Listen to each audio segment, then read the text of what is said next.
Dracula knew that he needed to enlist the aid of the Hungarians against Vladislav II, whose policies favored the Ottomans. He also remembered his education under the Crusading Order of the Dragon and wanted to honor his vows. The Order was a powerful ally, and their Crusader knights would serve Dracula well against his enemies. As he paced the streets of the Moldavian capital, Dracula mused over his plan to reclaim his kingdom. As the mysterious old man paused, I rose up to take another slab of venison. The old man stared into the fire, watching the flames dance as if they were soldiers involved in a raging battle. His eyes flashed again as a thought entered his mind, and he grasped the majestic old sword. Meanwhile, Sultan Mehmet II had ascended to the Ottoman throne. Dracula loathed Mehmet from their time in Edirne, and he knew that the Turks would be a thorn in his side for years to come.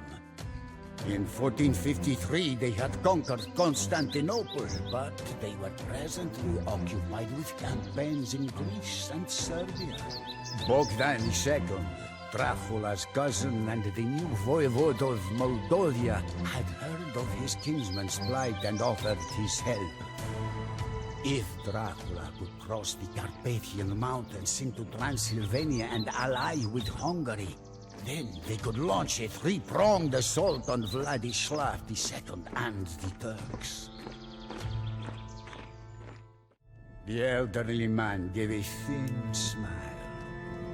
Tenacity of mind can compensate for other disadvantages.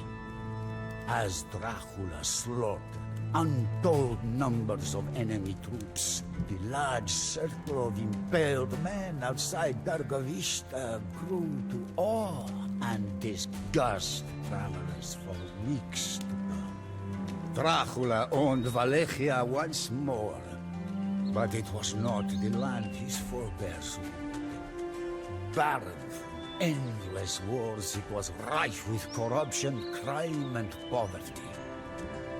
Aghast, I asked my host how Dracula managed to reform a ruined shell of a country so quickly. Grinning, the light flashed across the old man's eye again. Dracula despised dishonesty and crime and sought to eliminate it. He knew that Wallachia had to become strong enough to face its enemies, and soon. And so, his reforms began. The punishment for all offenses was death, for Dracula needed to make an example of criminals. Under his strong rule, trade was reopened and the economy blossomed. Proud of his achievement, Dracula placed a golden cup in the central square of Dargovista. The cup was never once touched throughout his life. I was shocked. The fear of the stake was surely enough to prevent crime, but to rule Wallachia while simultaneously evading the plots of the boyars was no small feat.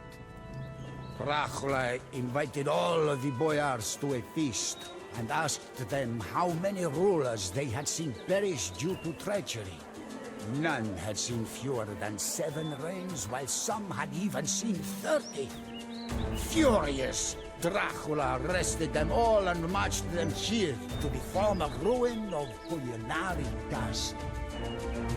For months they labored to rebuild the castle, toiling even after their clothes fell off. Those who survived were slain.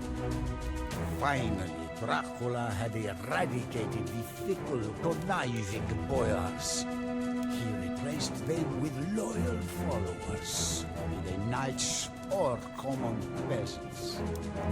Strong again, the dragon was ready to breathe a flame that would engulf his enemies, the Turks.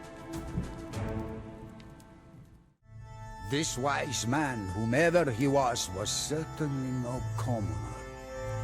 I wondered aloud if perhaps he had fought in the wars of which he spoke. My question was answered with a grin and a nod. I was awed to encounter a soldier who has survived those years of turmoil and bloody warfare was rare.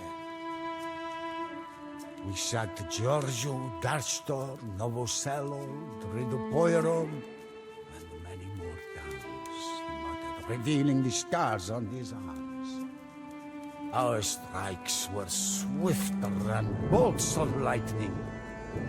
Yes, we have peace now, but I have never found it. Not a single day goes by when I do not think about it. Dracula never breathed a word of it, but many began to think that his time at the Ottoman court had stoked his hatred for his southern neighbor. For years, he had brooded over his brother, Radu, who had treacherously pledged himself to the Turks. Dracula also had his vows to the Order of the Dragon to consider. The Pope and the Hungarian regent both desired war with the Turks. In the year 1462, Sultan Mehmed II renewed his efforts and sent a force of 18,000 into Wallachia. Thinking that Dracula would be unable to mobilize his army quickly enough, the Sultan sought to take Wallachia by storm with this small force. He was, of course, sadly mistaken. I had heard whispers of the Danube butchering, but never a first-hand account. Dracula's enduring ability to overcome the most fearsome force of his time mesmerized me. Dracula had a thirst for blood unlike any other, but he was fair.